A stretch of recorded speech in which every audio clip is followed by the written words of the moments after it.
Shout out to all my Orange Spice goodness gangsters. It's your boy Ben Wayne back again in the building. Back again with another episode of All Trains Considered. I'm back at my friend's house. Now, if you guys were here for part one, you already know where I'm at.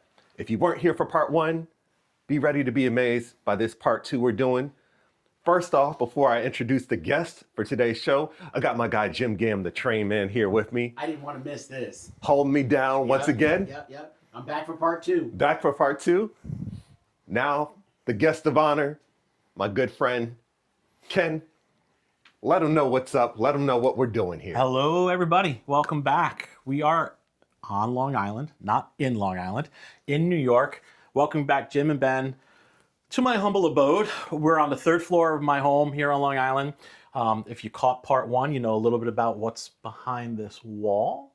If you haven't, welcome. We're going to talk a lot about the layout today. We're going to get into a little bit more detail, a little bit more technology. We're also going to try to address a bunch of comments that you guys threw our way from the first video. So welcome back. Really, really great to see everybody. Ben and Jim, it's always a pleasure. We love getting together and talking trains. Now, before we even get started, the setup. Let's talk about the setup and how you did it, what you started with, and then where you are today, and then we're going to hop in. Sure. So we're on the third floor of a home, believe it or not. Not that many homes on Long Island have this, but the builder of this home decided to make a little kids section up here on the third floor. So about 50% of what would be attic for most of us, where I grew up and how I grew up, would be attic space, just raw space. This home had about half of the attic finished and a whole nother side behind this long wall here that was complete raw. And to kind of pay homage to what was here originally, I took some photographs when we were moving into the house that truly shows just the beams and the structures and the raw insulation and even the ductwork to kind of remember what was behind this wall originally. So the first thing I did, obviously my wife wasn't too happy, is finish the train room, even before we had our own furniture in our master bedroom. So I also wanted a really, really cool way of kind of hiding my little man cave, my lair, if you would. So this looks like your average everyday little cabinet, little built-in for books and knickknacks and things. But if you grab one of these old Lionel steam locomotives, you give it a little bit tug, you actually have a secret entrance into my train room. So come on in. You're all welcome. This is all well built, well thought out. So the first video we're doing today, we're going to talk about tech. Technology, not my strong point, but I'm going to do everything I can to kind of give you guys a really good understanding of what I learned, the hard way, the easy way, some of the things that I wanted to be involved in and have control, most importantly, with the layout. So the first thing I want to explain is the house is a smart home, right? A lot of people in the first video were wondering, how the heck is he running the lights in this room? How is he turning on an entire layout and every single accessory with the tap of a button on an app? Or even many comments saying, what is that control panel on the wall in the room? So if you come around, we may go dark for a minute, but I want to explain this so everyone can kind of get a good sense. And if you have the need or desire to do what I do, now you'll know how to do it. Control 4 is a third party, unrelated to trains. It's a home automation, home technology system. And one of the things they have is a control panel. And that control panel is very customizable. You can put pictures in the background. You can have functions of when you're turning on lights or layouts or any requests of the system, you could actually add an action to. So right now, since it's dark in the train room, you could see this button right here says train room lights. By touching that button one time, a couple of things are going to happen simultaneously. The room is going to illuminate. It's going to show a photograph of a big boy, which is my favorite, everyone's favorite. And at the same time, we inserted a sound bite to blow a whistle from a train. So without further ado, just give you a little run through. By turning on the lights, you'll see the picture, the lighting, and the sound.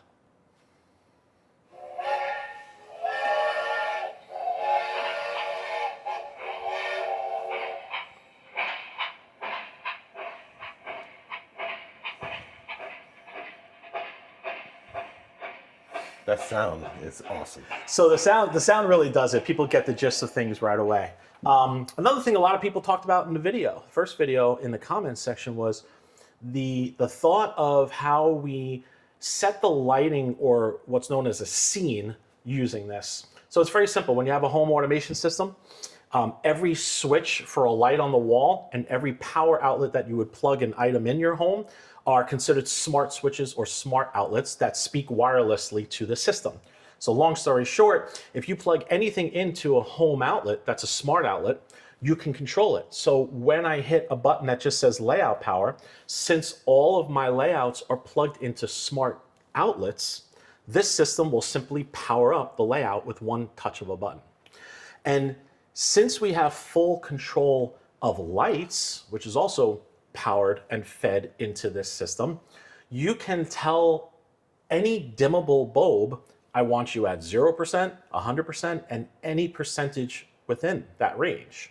So if we want to simulate a 24-hour day in 16 minutes, or in other words, 4 minutes of sunrise, 4 minutes of daylight, 4 minutes of sunset, and then 4 minutes of darkness, all we need to do is individually tell all of the lights in the ceiling, go dimmer, and then dimmer, and then dimmer, based on a certain number of minutes or duration.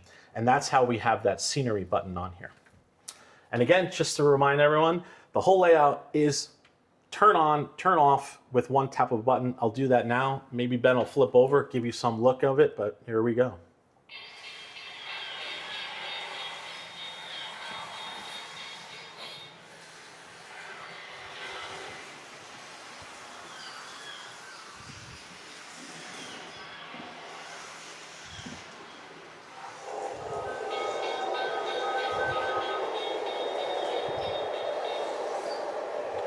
So if you guys haven't seen part 1 yet, we covered this layout in pretty good detail, giving you a nice overall tour.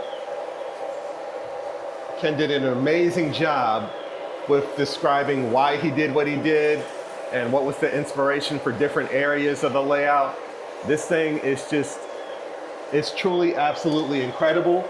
So if you haven't seen part 1 after this video, be sure to go back and check out part 1. Ken did his thing. All right, so tech focus is what we're doing. Let's talk tech. I'm going to do my best and kind of explain a little bit about what's going on kind of behind the scenes. We talked about home automation and how layouts and lighting can be synergistic with what you are asking for. On my specific layout, I run everything on a base 3. The power is down below here in its cabinetry, where we have 2 Lionel transformers.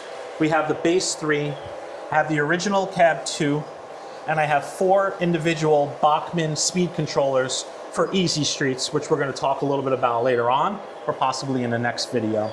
So that's kind of the heartbeat behind things. But one of the things I really wanted was having control not only on an app, but even on a larger iPad. So the base 3 is great from a standpoint of controlling locomotives. It's great from a standpoint of controlling switches as well. So all of my switches, double crossovers, are all linked and numbered and coded into the system. So one of the things that I really wanted to do is have the Lionel LCS system on an iPad where we can create a full layout of the actual design and schematic of my track, and then insert, using the Lionel LCS app, all of the individual switches and double crossovers, so we can control them while trains are operating and get any locomotive and any rolling stock from one track to the other with the tap of a button. So what I could do real quick is show you one thing that I also think is cool. Many of you may know, maybe you may not. When you have double crossovers, you can program both the inbound track and the outbound track to both switch with one number or one code. So we can show you that real quick. All right, so I'm gonna zoom in on the track. Yep. So with the tap of simply this double crossover, which is my nearest where Ben is standing. Don't tap yet. All right. Let me. Okay, now you got it. I can hit one control button here, and my switches will turn over from green to red on both sides. So this one moved and this one moved. Correct. All right, at one touch. With one touch. And if you come back and look at the app, you'll now see that the track is illuminated, so the train is going not straight, but turning from one inner or outer track to the inner track. Okay. One more touch as well, bringing that back to green, and the system will be smart enough to bring that back over and register to green on both the inbound and outbound track. Inbound and outbound. Now, one of the things that's really, really cool, and I'm sure there's a million videos out there that show this and even teach you how to do it, but with LCS, I was dying to have a way to record the motion of a locomotive, the speed, the announcements and sounds, even the whistles and even stops, where I can take one of my locomotives, run it on every inch of all 5 of my loops, record that action, save that recording, and then come back at any time in the future, press one button, and have my locomotive do all of the routine stops, announcements, and whistles that I wanted it to do over the time. I thought that was kind of cool, and the LCS app is what allows us to do that. Kind of going back a little bit to the lighting aspect of it, from a technology standpoint, if you look along the back border of the layout, you'll see LED strips. Just tell me where you want the camera and I'll point it there. Anything kind of above the sky there. In fact, while you're doing that, I'm gonna go to my smart home and I'm gonna tell the smart home to shut off the main lights in the room, and you'll still see some sky. So at the end of the day, behind all of the building flats on the 2 rear walls of my layout is an LED strip light. This is strip lighting that is programmable by a laptop plugin that allows you to pick over some million different colors and variations of lighting. And that is where you're able to adapt the orange glows of sunset, the bright blues, and so forth. When you marry that lighting and you add the fact that we had some amateur local artists come and do some paint work of clouds on the sky, which you might be able to see, and Ben could zoom in at some point and show you that, you really get a cool way to kind of give that vista or that landscape look. And in that 16-minute interval of time when you're experiencing a day, with the colors changing and the lights dimming, you can really kind of feel yourself being present in the actual 24-hour experience. Now, one thing, are you able to turn down that diesel at all? Yeah, I could shut layout for a little bit and then just talk about different things like that. So, sticking with the technology theme, one of the things that I really, really wanted to do was have as lifelike or realistic or prototypical car lighting as well, in addition to the trains and different accessories and such like that. So one of the things that I did was purchase a lot of different O-scale vehicles, all different types of cars that I wanted. Being a car guy, you may remember that from video number 1. And I took these cars and had the request of making them as realistic as possible, especially the emergency service vehicles that are on the layout. If you can recall, down Park Avenue in the center of New York City here on the layout, we have a replica of what would be a presidential motorcade coming down the road, which incorporates a lot of emergency vehicles, including NYPD, Highway Patrol, and others. So with that said, I took almost a whole case, pretty large box of cars that I wanted to illuminate and light, and sent them to East Coast Circuits. East Coast Circuits is a company that's up in Rhode Island that deals with nano type of LEDs and circuitry boards. And they installed lighting inside NYPD cars and Highway Patrol that are literally from the light bar on the roof that we're all familiar with when we get pulled over on the highway, to the lights on the rear dashboard, to the alternating headlights on the front, right down to, in some cases, the strobe lights that would be on the very end of the roof light bar. So we're going to turn on a bunch of those. We're going to show you what those look like. And if you know, or you ever got pulled over, you'll realize how close they are to being exact. Even the rotation and the alignment of those lights are what's prototypical on an emergency service vehicle in New York.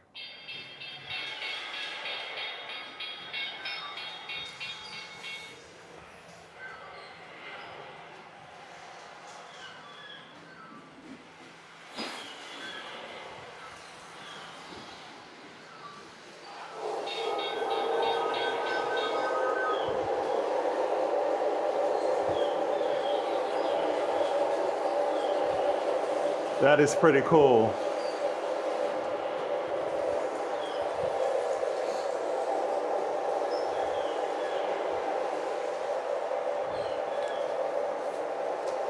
And then when you start thinking about designing your layout, if you're kind of early on or so forth, highly, highly recommend from a, not just primarily a technology standpoint, but when you are building your layout and you are dealing with so much tech, you're gonna wanna have kind of like a Bible as to what everything is and what everything does.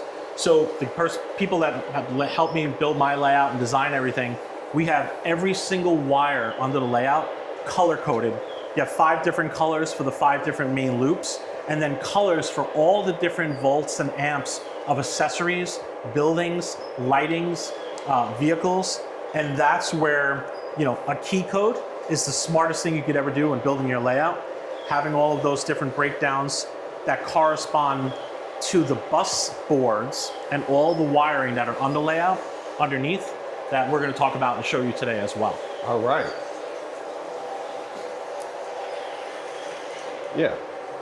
Let's go for So it. without further ado, if you remember in video number 1, Hold on. Let me set up the shot. I got to get Let's it right go. for them.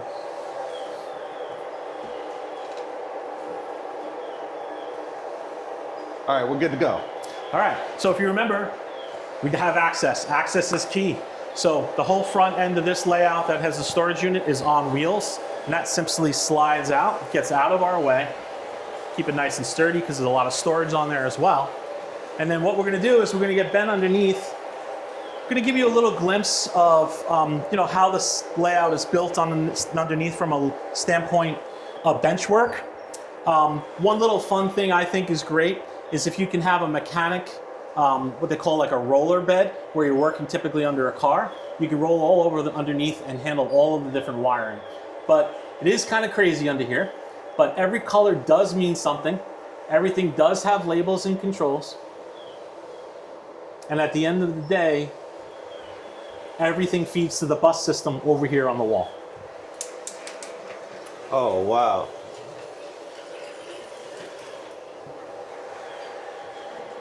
That's amazing, Ken. The wiring on this layout alone is why I had to come back here. So obviously the blue boxes are your LCS, which is kind of the brains behind the Lionel control system. You have power for certain accessories at different volts, which will handle different lighting, like Menards is sometimes a lower amount of volts. Some of the Woodland Scenics is a bit higher. And then some of the real custom buildings that have a ton of LED light strips inside, such as the Empire State Building, the Chrysler Building, and even the custom column building that I had built for the column support in this attic. Those have even more higher up volt needs. But everything here is color coded and coordinated. And again, based on that paper you saw a little bit earlier, corresponds to each of these items we need to handle. That is incredible. And you guys can see the wiring just underneath throughout the entire setup here.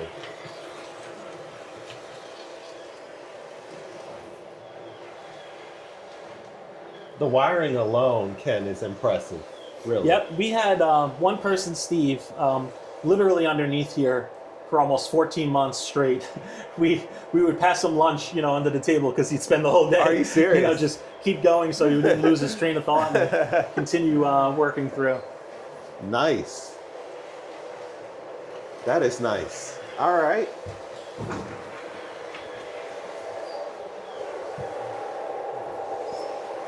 Jim's sitting over there amazed, man. Look. Having a good old time. So I'll slide this back, Okay. and then we'll go through a little bit more.